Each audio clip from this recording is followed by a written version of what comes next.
Rugby is a game that is won and lost in the trenches, whether that be scrummaging, tackling, or simply winning the game line. So if your lower body isn't strong, powerful, and explosive, you're definitely leaving points on the pitch. And it is why in this video today, I'm going to be giving you a lower body strength and power template that you can steal and customize to make your own effective athlete lower body workouts. This is the exact framework that we've used with over 300 athletes. This will get you covered from strength, speed, and power across the board. Let's get into it. It's called the RTS Framework, and this is a framework that we've created at the Strength Solution that satisfies the 3 golden rules when it comes to structuring your sessions.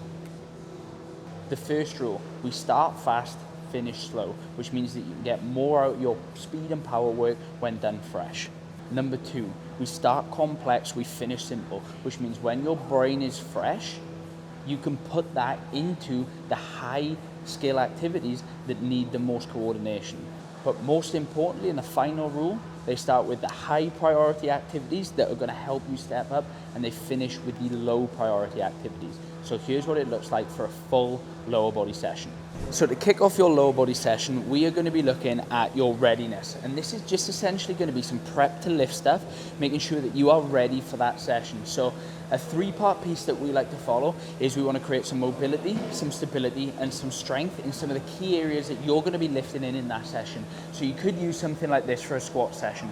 A modified couch stretch where you're going to be getting into a TNF plane as well. So we're working that back hip flexor, trying to just create some mobility and some awareness around what that trunk is doing.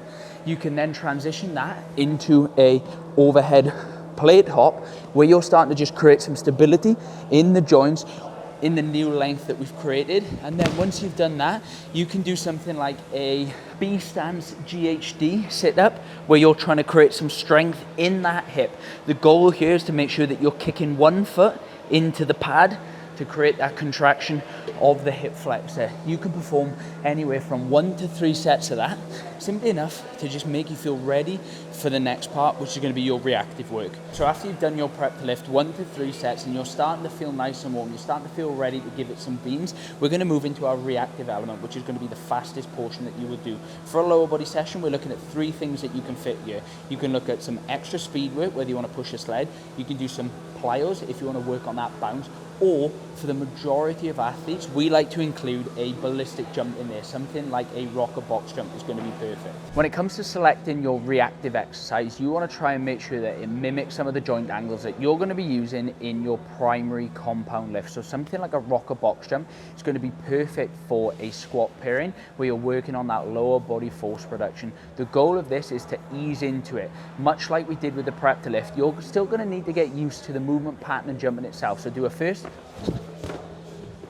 sub-maximal reps. You can then do a few more sets of this building up, and then when you're feeling nice and fresh, you can start to build up the height of these. Once you've done that, you're then on to my favorite part, the technical coordination. So your technical coordination is simply going to constitute as the Olympic weightlifts. Now, this is going to satisfy that criteria of moving light weights fast. And for me, there's a reason why we use Olympic lifts over conventional trap bar jumps, which is what some coaches may say are all you need for that power, because of the hidden benefits of these exercises, which have been beautifully articulated by Will Rattel. Because you're going to have to create propulsion onto an external body of mass to then have to absorb that force within milliseconds. You're then going to have to drop your center of mass to gain better leverage against an external body of mass, and then you're going to have to learn how to handle collisions at a variety of different joint positions, which make weightlifting the GOAT for power training, in my opinion.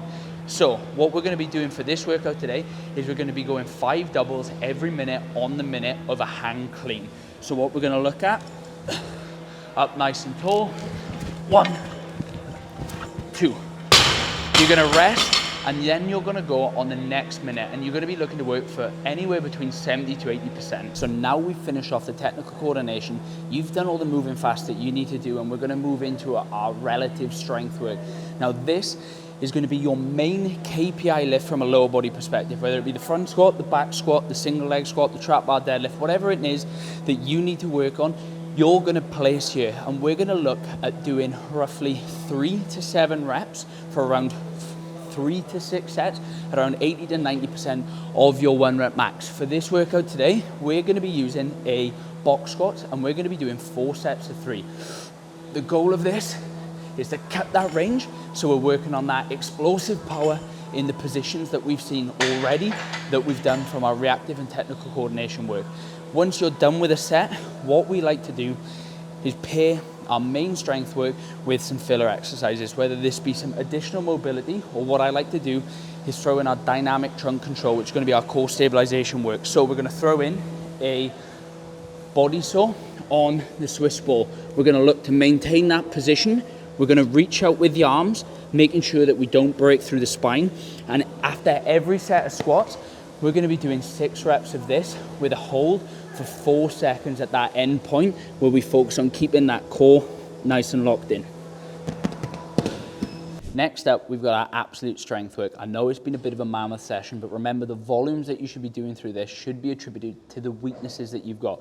So you don't need to go 100% on all. You need to pick the emphasis quality of that session. You need to make sure that you dedicate the time and energy to that part.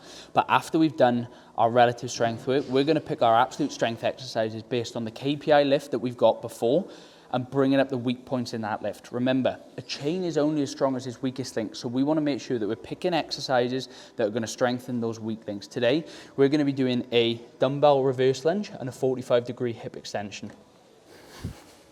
So with these, I like to run these as a little bit of a superset. So you'll do your knee-based extension first, where you're going to work to the designated principles. We normally recommend 6 to 10, because by this point, you're pretty smoked. Once you've done that, you'll pop the dumbbells down, you'll rest the desired rep time. We normally like 90 to 120 seconds. Then you're going to jump on my favorite exercise, and I'll probably do a full video on this, the 45-degree hip extension. I normally like to match the reps, and we'll do 2-3 sets total on here, and that's pretty much us done for the strength work.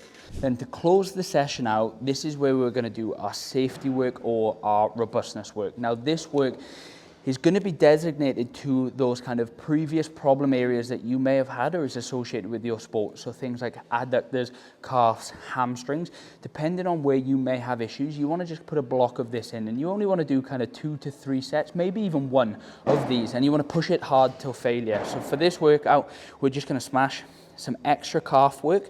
I've got a bit of a niggly calf at the minute, and we're going to push that through. Remember, we want to train these hard and hit this heavy. And that right there is the ultimate lower body workout to become a freak athlete. Remember, the exact prescriptions for volumes, exercise, and things like that may vary depending on your weak links, and we normally figure that out through an assessment. If you're struggling with that, the link for coaching is in the bio. But don't forget to hit subscribe, tune in for the next one, and I'll catch you in a bit.